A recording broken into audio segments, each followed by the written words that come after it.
सच लिखने की।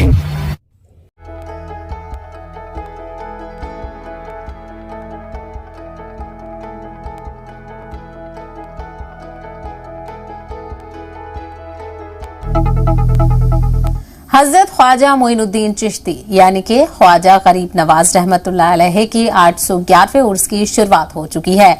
चांद दिखने के बाद ख्वाजा गरीब नवाज के मजार को पहला गुस्ल दिया गया। इसी के साथ दरगाह में मजहबी रस्मात की शुरुआत हो गई है। इस मौके पर दरगाह के महफिल खाने में पहली महफिल समा मुनक्किद हुई।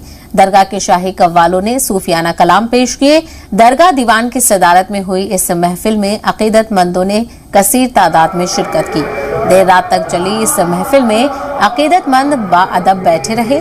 गुस्ल के वक्त दरगाह के दीवान सैयद ज़ैनुल आबिदीन आस्ताने ख्वाजा गरीब नवाज में गुस्ल की रस्म अदा करने जन्नती दरवाजे से दाखिल हुए।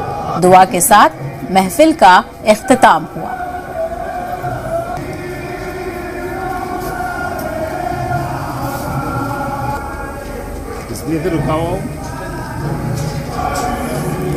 तो आपको बताते चले 811वां सालाना उर्स पीर की शब से शुरू हो गया है। शब से उर्स का आगाज हुआ। उर्स की रस्मों की अदायगी का भी आगाज हो चुका है।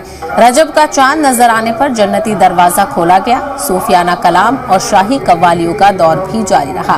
28 जनवरी तक जारी रहेगा महफिले समा व गुस्ले मज़ार अक़दस। 29 जनवरी को कुल की महफिल का इनेकाद होगा और उसके बाद उर्स इख्तिताम पजीर होगा। तो ख्वाजा गरीब नवाज का उर्स की शुरुआत हो चुकी है। हजारों की तादाद में अकीदतमंद यहाँ पर पहुँचते हैं क्योंकि अजमेर दरगाह की जो मकबूलियत है, जो अकीदा है लोगों में, वो मुल्क ही नहीं बैरून मुल्क से भी लोग ख्वाजा गरीब नवाज की दरगाह पर पहुँचते हैं और उर्स में शिरकत करते हैं।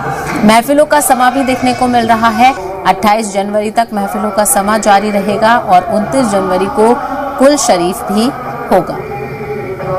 चांदरात के अंदर आज पहली महफिल है। पहला मज़ार अक़दस को गुस्ल दिया गया है। बहैसियत औलाद गरीब नवाज रहमतुल्लाह अलैह मैंने अपने दस्ते मुबारक से मज़ार अक़दस को गुस्ल मुबारक दे करके दुआ की कि जितने ज़ायरीन हैं उनकी नेक मुरादों को पूरा करते हुए अल्लाह ताला उनकी उम्र इक़बाल में बरकत अता फरमाते हुए, उनको उनके ख़ानदान को खुशहाली अता फरमाते हुए, उनको बुज़ुर्गान दीन और सूफिया कराम की बताई तालीमात पर अमल पैरा रहते हुए अपनी अमली ज़िंदगी बसर करने के साथ साथ सिरात मुस्तक़ीम पर कायम दायम रखे और मुल्क में अमन व अमान की फ़िज़ा कायम दायम